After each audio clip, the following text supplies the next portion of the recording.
देखिए, बात जिन उद्योगपति का नाम आ रहा है और उस पर एक बड़ा सवाल ये खड़ा होता है, उससे ज़्यादा महत्वपूर्ण है, और इसका जवाब शायद भारतीय जनता पार्टी को भी देना चाहिए। वैसे शहर की जनता इस बात को बहुत अच्छे से जानती है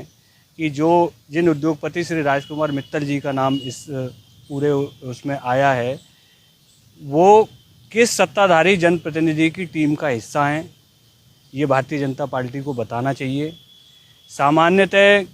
कोई भी बिजनेसमैन, व्यापारी क्या इतनी हिम्मत जुटा सकता है कि वो देश के रक्षा विभाग की ज़मीन को कब्जाने का प्रयास करें। सीबीआई ने इस पर एफआईआर दर्ज कराई है। हम उम्मीद करते हैं निष्पक्ष जांच होगी। लेकिन एक बात मैं और जोड़कर इसमें बताना चाहता हूं कि फिरोजाबाद में आप देख रहे हैं कि कितनी महंगी ज़मीनें हो गई, और लगातार इस बात की चर्चा जनता में होती है कि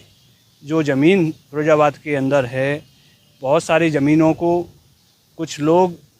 जिसको कह सकते हैं एक तरीके का पूरा एक गैंग खड़ा हो गया है राजनीतिक गठजोड़ के कारण, और इसमें बहुत सारे ऐसे केस सामने आ रहे हैं कि जिसके अंदर कभी एक एरिया में पूरी ज़मीनों को ख़रीद लिया जाता है और उसके बाद में वहाँ अचानक से सड़क डाल दी जाती है और जो सरकारी योजनाएं हैं, जो विकास कार्य हैं, वहाँ पर हो जाते हैं, और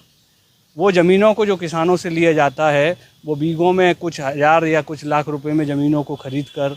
और फिर उसको बीघे में खरीदी हुई ज़मीन को फुट और इंचों में करोड़ों रुपए में फिरोजाबाद के अंदर बेचा जा रहा है। आज सामान्य गरीब आदमी की स्थिति ये नहीं हो पा रही कि फिरोजाबाद के 10-10 किलोमीटर तक कोई छोटा सा प्लॉट लेकर आने वाले अपनी पीढ़ी के लिए कोई इंतजाम करके जाए। मुख्यमंत्री की तरफ से ये कहा जाता है कि भूमाफिया खत्म हो गए और ये सरकार की ही जमीन पर इस प्रकार की अनियमितताएं पाई जा रही है। अगर भूमाफिया खत्म हो गए होते तो ये फिर सीबीआई को एफआईआर क्यों करानी पड़ती? तो इन सारे विषयों की निष्पक्ष जांच होनी चाहिए, और मैं समझता हूं कि जब तक यहाँ पर ये परिवर्तन नहीं होगा तब तक किसी भी केस में निष्पक्ष जांच होना मुझे संभव दिखाई नहीं देता, क्योंकि ये तो सीबीआई के स्तर का